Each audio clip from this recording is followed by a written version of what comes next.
बात करेंगे महाराष्ट्र विधानसभा के शीतकालीन सत्र की। नागपुर में जैसे ही महाराष्ट्र विधानसभा के शीतकालीन सत्र की शुरुआत हुई, वैसे ही विपक्ष सत्ता पक्ष पर हमलावर नजर आया। कांग्रेस पार्टी के पूर्व अध्यक्ष राहुल गांधी द्वारा वीर सावरकर पर टिप्पणी किए जाने के बाद से ही अब यह पूरा मामला देश में तूल पकड़ने लगा है। इसी के चलते नागपुर में चल रहे महाराष्ट्र विधानसभा के शीतकालीन सत्र में वीर सावरकर के मुद्दे को लेकर जमकर हंगामा हुआ।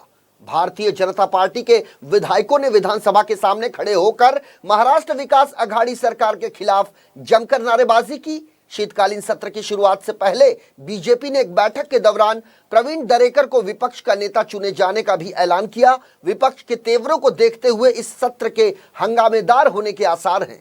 विधानसभा के शीतकालीन सत्र के शुरुआती दौर में ही विपक्ष ने जमकर नारेबाजी की। इस दौरान हाउस में विपक्ष ने अपने हाथों में एक बैनर थाम रखा था, जिस पर लिखा हुआ था, राष्ट्रभक्त सावरकर का अपमान नहीं सहेगा हिंदुस्तान।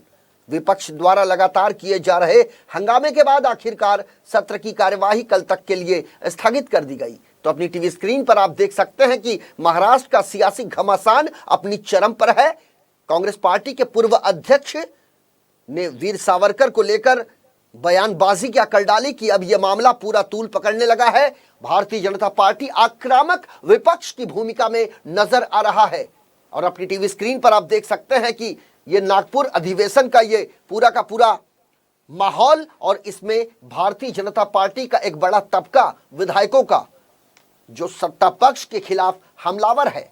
वीर सावरकर के खिलाफ टिप्पणी करने को लेकर अब भारतीय जनता पार्टी ने कांग्रेस पार्टी को आड़े हाथों लिया, और इसी के चलते अब सत्ता पक्ष में दो मित्र पक्ष, चाहे फिर वो कांग्रेस हो, शिवसेना हो, दोनों पार्टियां, दोनों के विचार अलग अलग हैं वीर सावरकर को लेकर। और ऐसे में भारतीय जनता पार्टी ये मौका अपने हाथों से जाने नहीं देना चाहती, और इसी को लेकर ये बवाल मचा हुआ है।